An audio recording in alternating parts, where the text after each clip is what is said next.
Welcome to the deep dive.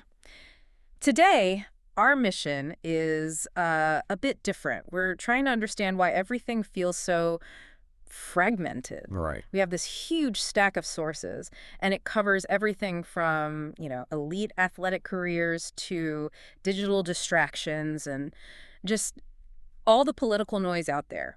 And what really connects all of that, I think, is this fundamental loss of focus. We're looking at what happens when your attention gets stolen. Both on a personal level. Yeah, on a personal level where it just drains your mental bandwidth, and then on a societal level where, losing context just destroys any chance at real communication. Okay, let's unpack this. The core challenge really is, how do you hold on to your mental resources in a world that is basically designed for distraction? Which brings us right to this idea of guarding what the sources call your units of attention. Exactly. I found that whole discussion about the personal struggle with information overload. I mean, it's incredibly relatable. Oh, for sure. We're reading about people who have to get rid of Google alerts for their own names, or they check YouTube comments and just get angry, or they feel stuck comparing themselves to their peers. It's a total waste of time. And that units of attention analogy really clarifies the damage, I think. How so? Well, imagine you start the day with, say, 100 units of focus. Okay. Every useless worry, like a hater's comment or some political thing you can't control,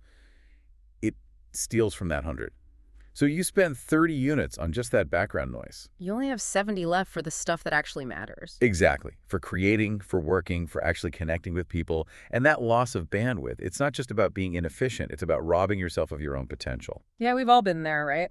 Trying to write an important email while you're half watching some news clip, your brain is just slower. It is. And when you're in that state of, partial focus, you can never achieve that extreme tunnel vision focus you need for real greatness. And that kind of hyper-focus is easiest to see in, elite sports. It is. The world of combat sports gives us a really stark example. It's a clean metric, isn't it? You either won or you lost. So let's look at Ronda Rousey's career. Yeah. She was an absolute pioneer. The first legitimate female superstar in the UFC. She basically forced them to create the women's division. Dana White was against it at first. He was. And her skills were just unquestionable.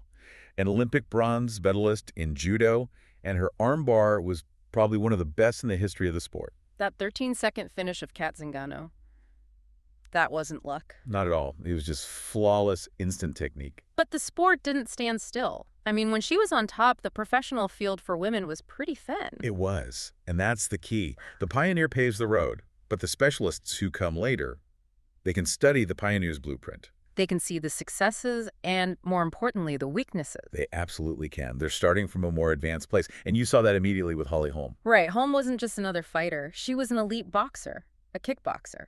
And she came from a phenomenal camp, Jackson Winklejohn. They built a perfect game plan just to beat Rousey's style. It was all about movement. Avoid the clinch. Avoid the clinch at all costs and just keep striking until that famous high kick.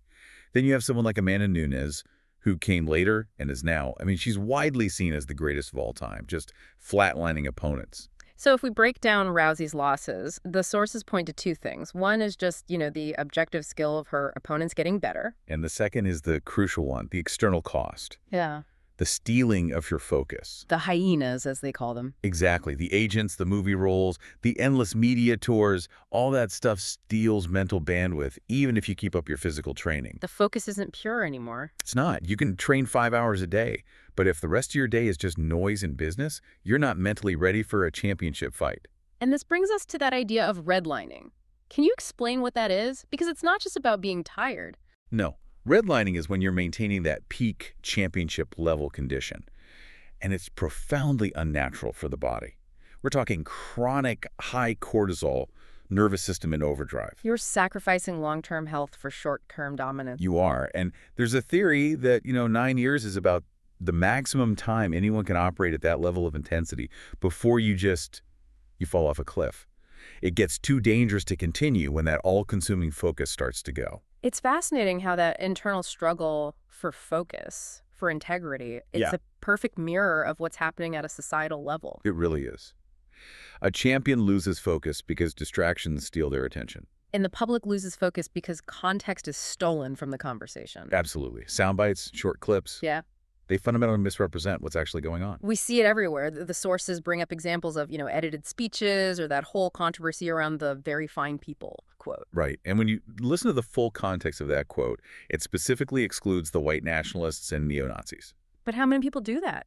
Very few. People engage with the short clip. And that excerpt becomes their reality. It destroys nuance. It just fuels groupthink.